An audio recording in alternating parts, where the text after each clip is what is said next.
So used the opportunity of organizing the Olympics to also give a boost to the urban regeneration. One of the things, as a kid, I was really fascinated by the diving competition. So they made the pool in Montjuic, which is the red area here, which is a hill, and really it's staging the city in the background. And really, in fact, it was the first case where the Olympics or this event would be at the same time a sort of city branding, city marketing, using the city as a fantastic decorum.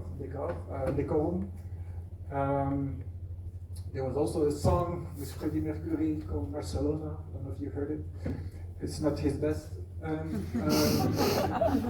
then a few landmarks. So that's more typically what Olympics would have, like a campus or an area with all infrastructure, the athlete village.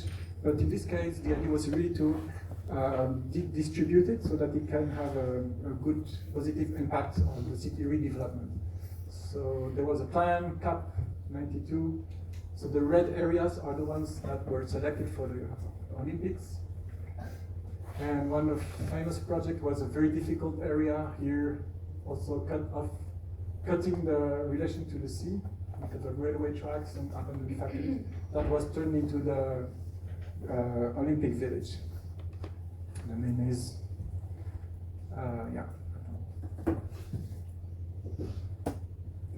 Porte Olympique. So it's a bit monumental, so it's introducing a new axis, north-south, an extension of the grid, and then have something in the water, 2 towers. And so the village for the competitors was then turned into housing. So this was, there are several of these projects. This is one of the most visible and famous because explicitly reconnecting to the sea. But then what you see is also how the focus was on the requalification of open space.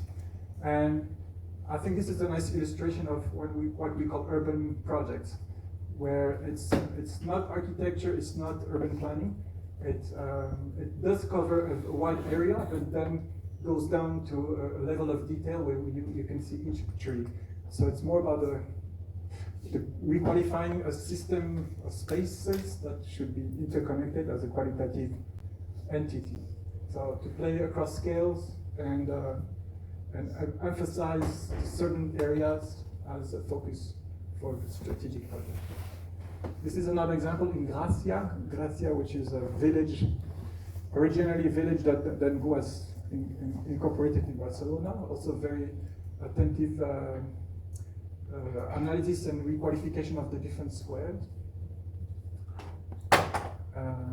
And where you see, and where possible, the reuse of old buildings and infrastructure, like an old factory here was turned into a library, and then you keep the chimney as a sort of landmark.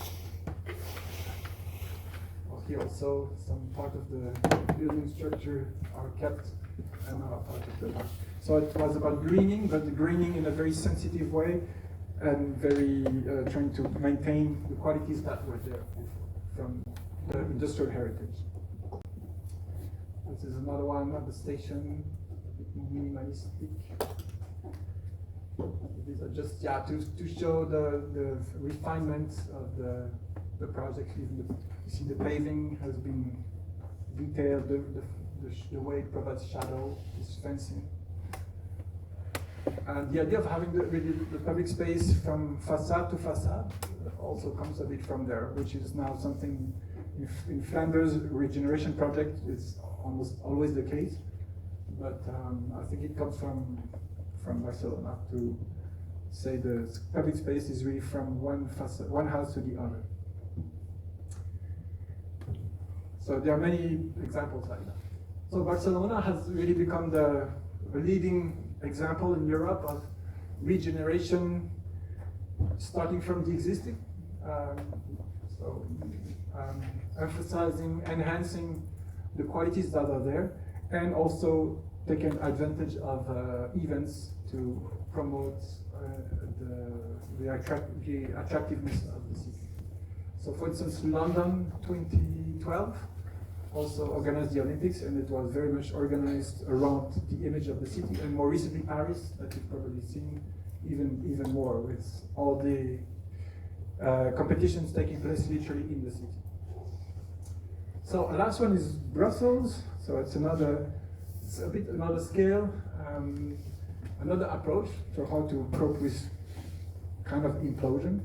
So Brussels didn't really decline, but you could really, I don't have the statistics here, but the population has decreased from the 60s.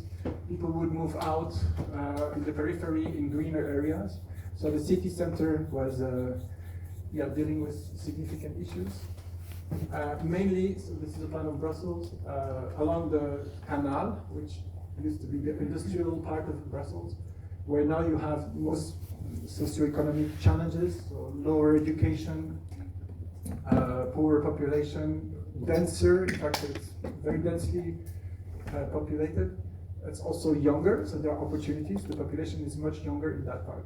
But the environment is bad, and this is why they developed this program called the Sustainable Neighborhood Contracts, which was invented in the city of Lille in France.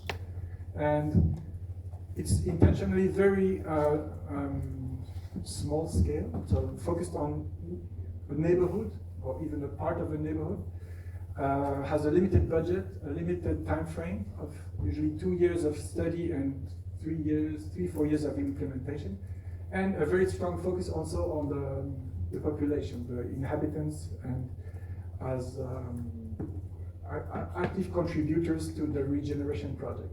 So this is an image, for instance, where it's like a mailbox for suggestions. So that would be a caravan that would be positioned and move, where kids could suggest how they would like to have a playground. It was an invitation for all citizens to share ideas, and then also intentional interaction. So these are two urbanists who go on the square the day of the market and talk to kids and ask their opinion about what places should be improved.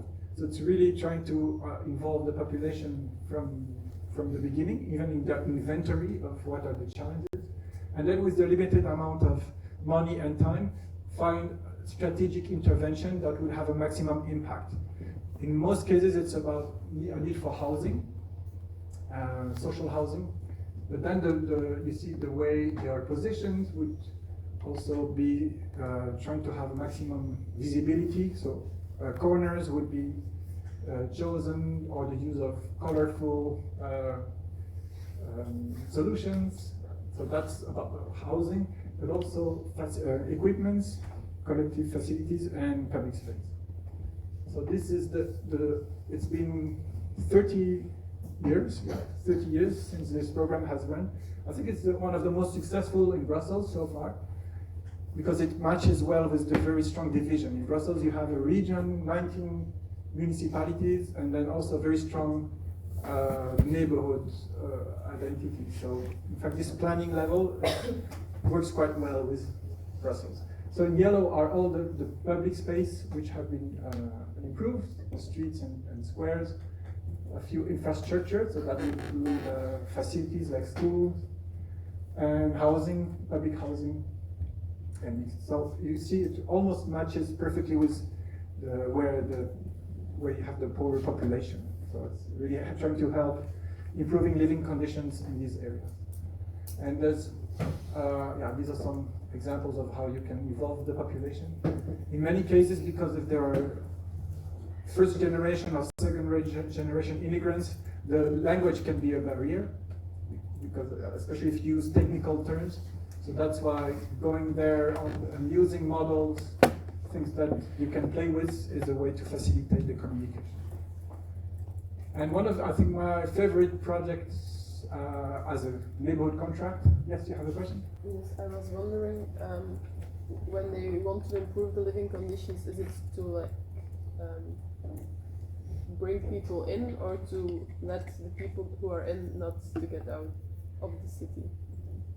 it's most people don't really have the choice. They live there because it's the cheapest, the most affordable part of Brussels. I think it's a way to dignify, to just make the environment more stimulating, less depressing, to give hope to the new generation that they don't grow up in a bad environment. So it's like, it's also has a long-term and slow, long-term ambition. It will not solve the problem in a year, but it's more a long-term investment. So what we just saw is that the interventions, considering the limited amount of money, is often very punctual. A house here, a little square, and a playground. And this project is quite nice because it managed to find a space that has the possibility to articulate everything. So this is the northern part of Brussels. You have the North Station here, and it's in the flat parts, which used to be the valley of Brussels. And you still see in the plot structure, an old branch of the river Zenne, which used to flow there. In the meantime, it's been channeled, I guess, in some pipes under the street. But the footprint is still visible in the fabric, and was even here in this case not built. So it was like a hidden treasure, an open space of about 2 kilometers that was just waiting for something to happen. So in this case, the neighborhood contract was about really focusing on this as a sort of spine, a public space, a linear park. And from there, you would then look for opportunities, like an abandoned building could be turned into a community center, this could become a school. So there was one intervention in priority to turn this into a linear park. And then on the second stage, look for how it creates new access to some of these abandoned buildings that can become some of these facilities, like kindergarten. So it's called Parc de la Seine, one of the many branches that the Seine River had. And then you have some housing development, but then they would come at the angle, at the articulation of the park and the street. And then for your information, so this is for those who are in the Mass Most program. I think you work on Hayvaart. And I don't know if you've noticed this. Have you noticed that you have something similar? So the project we just saw was in the north of Brussels, but in the south you have something similar.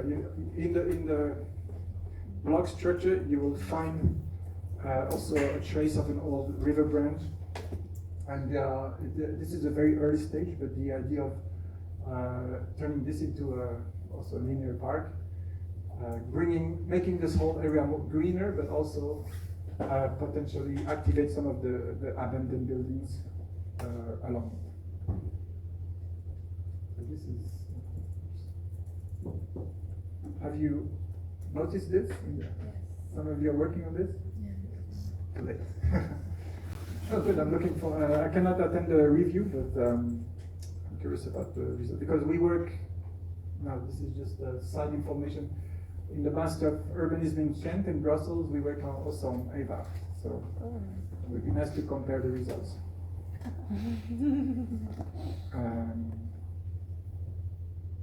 All right. So what makes these neighborhood contracts nice? This is another example, turning a vacant space in a block into a playground, public space. So it's improving the living environment for everyone, and therefore strengthening the community, and it's very much based on the involvement, co-production of the population. So that was it for today. We can still look again. You remember this analytical framework of in which context were these projects developed? I think what they have in common is they were all facing a crisis. There's no growth anymore, no means, and no program, and quite important uncertainty about the future. Their program in all of them is about regenerating, but with a slightly different focus. Some are more focusing on public space, like Barcelona, but very much on public space. Maybe the Brussels case also. but others are more on housing. That was private-led, but it was mainly real estate that led the process. Or it could be culture and events, like in Barcelona. Or culture would be Paris, and events with the Olympics. Then the driver, you remember this triangle of who takes the lead? Is it the market, the civil society, or the state? Here also we have distinctions. In London, it was obviously the market, really supported by the state. Paris was 100% state-led. Then in Brussels, it's maybe more involving the civil society in the process, and this definitely also. That's really a bottom-up community initiative. You can think of the model, is it progressist, culturalist, or naturalist, if you still remember the definitions. And yeah, I think in terms of spatial principle, what they do have in common is to start from the existing. So the idea of being contextual, not trying to add things or to transform, but identify qualities and to try to enhance them. All right, so that was it for today. We looked at imploding city. Next week we look at exploding city. Because in the meantime you had the city centers declining, but people moved out. So you had a process of sprawl and dispersion that is also quite challenging, and a number of projects are trying to address that. Okay, do you have any questions?